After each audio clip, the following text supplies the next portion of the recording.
तो सभी विद्यार्थियों को आप लोगों को 2023 के लिए बहुत ज़्यादा इंपॉर्टेंट टॉपिक आपके बारे में चर्चा हो रहा था, मतलब जैसे मीन के बारे में, मीन जिसे हम लोग माध्य कहते हैं। ठीक है, माध्य में आप लोगों को 3 विधि के बारे में बताया था कि 3 विधि से हम लोग माध्य बनाते हैं। सबसे पहला विधि होता है प्रत्यक्ष विधि, जिसको हम लोग डायरेक्ट मेथड कहते हैं, वो भी बता दिया गया है वो पिछले वीडियो में। उसके बाद आपको बताया गया है कल्पित माध्य विधि, ठीक है, जिसको शॉर्ट मेथड कहा जाता है। अब हम लोग तीसरा मेथड के बारे में जानेंगे, स्टेप डेविएशन मेथड, जिसको हम लोग हिंदी में पग विचलन विधि कहते हैं।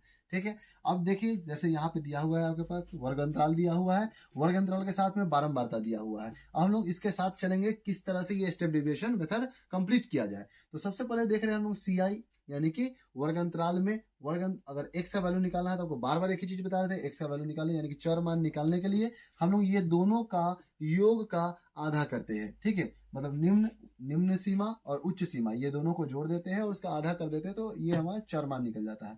जैसे 100 और 150 को जोड़ेंगे तो 250 होगा, 250 का आधा हो जाएगा 125। उसी तरह से ये दोनों को जोड़ेंगे, उसका आधा करेंगे तो 175 हो जाएगा। ये दोनों को जोड़ा जाएगा तो उसका हो जाएगा 225, फिर ये दोनों को जोड़ा जाएगा तो इसका हो जाएगा 275, और इन दोनों को जोड़ा जाएगा तो इसका आधा हो जाएगा 325। इस तरह से हम लोग इसका चर मान पहले लाते हैं। चर मान लाने के बाद में अब हमें DI निकालना है, जो पिछले आपको काल्पित माध्यम में भी बताया गया था DI किस तरह से निकलता है। तो XI में A घटाया जाता है। A किसको बोलते हैं? काल्पित माध्य को A बोलते हैं। A कहां से आता है? तो इसी XI यानी कि चर मान के बीचों बीच वाले अंक पे। तो देखिए इसका बीचों बीच वाला अंक कौन होता है? 225। तो ये हो गया A का वैल्यू। ठीक है, आपको पिछले वीडियो में बताया गया था ये जो काल्पित माध्य निकाला जाता है, अगर मान लीजिए कोई 4 अंक ही रहता है, यहाँ पर 5 अंक है तो बीचों बीच में आ गया।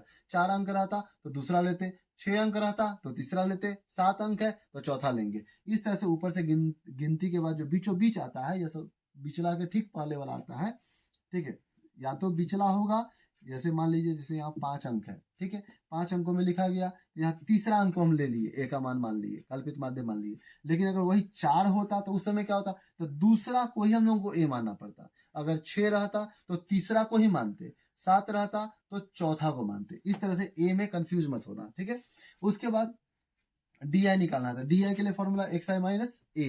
तो XI किसको? चर मान को कहते हैं। 125 में अगर 225 को घटाएंगे तो हमारे पास माइनस 100 आएगा। उसी तरह से 175 में अगर 175 में 225 को घटाएंगे तो माइनस में 50 आएगा। फिर 225 में 225 को घटाएंगे तो 0 आएगा। 275 में 225 को घटाएंगे तो प्लस में 50 आ जाएगा। ठीक है, उसी तरह से 325 में अगर हम 225 को घटाएंगे तो प्लस में 100 आ जाएगा। इस तरह से हमारे पास DI का वैल्यू निकल गया। अब निकालना हमें UI। UI निकालने के लिए हमें क्या करना पड़ेगा, यानी कि विचलन को अगर निकालना है, पग को निकालना है, तो उसके लिए हमें क्या करना है? DI का वैल्यू में H के मान से भाग देना होगा। अब H कहते किसको है? यहाँ फिर एक नया चीज आ गया H। तो आप लोग याद कर लीजिएगा H किसे कहते हैं? तो H कहा जाता है सीमा अंतराल को। किसको कहते हैं? सीमा अंतराल। अब सीमा अंतराल देखिए, उच्च सीमा निम्न सीमा, उच्च सीमा निम्न सीमा, ये दोनों का अंतर कितना का है? तो 150 में 100 गया तो कितना का अंतर है? 50। तो अब देखिए सब में 50-50 का अंतर होगा, सब में 50 का, इसलिए H का वैल्यू यहाँ क्या हो गया? 50। अब क्या करना होगा आपको? UI अगर निकालना है तो DI का वैल्यू में H से भाग देना होगा, यानी कि -100 में आपको 50 से भाग देना होगा। तो यहाँ आ जाएगा -2। -100 में अगर हम 50 से भाग देंगे, कटेगा तो ये -2 ही आएगा ना।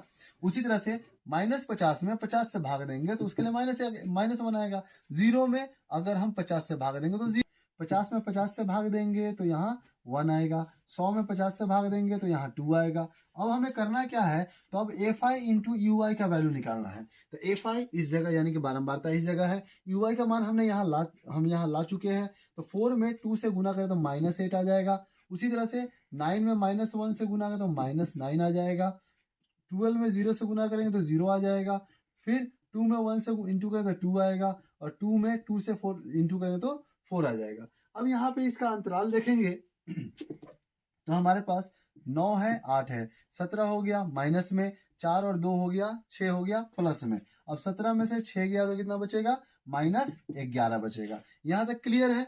अब इसके बाद हम क्या करेंगे? डायरेक्टली फॉर्मूला लगाएंगे पग विचलन विधि का।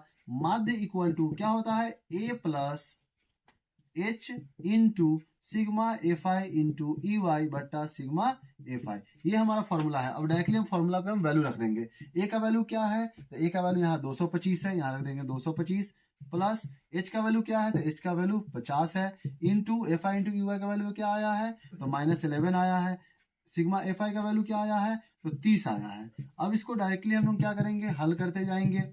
50 से है, 50 में -11 से गुना करेंगे, यहाँ भी, यहाँ तो प्लस है, ठीक है, 50 में -11 से गुना करेंगे, या फिर इंटू में काट भी सकते हैं हम यहाँ पर, तो डायरेक्टली यहाँ -55 हो जाएगा, उसके बाद बटा में यहाँ पे 3 रह जाएगा, तो यहाँ 225 है, माइनस प्लस -55/3, यहाँ 1 है। अब इसका भिन्न करके घटाव बना दीजिए, बन गया।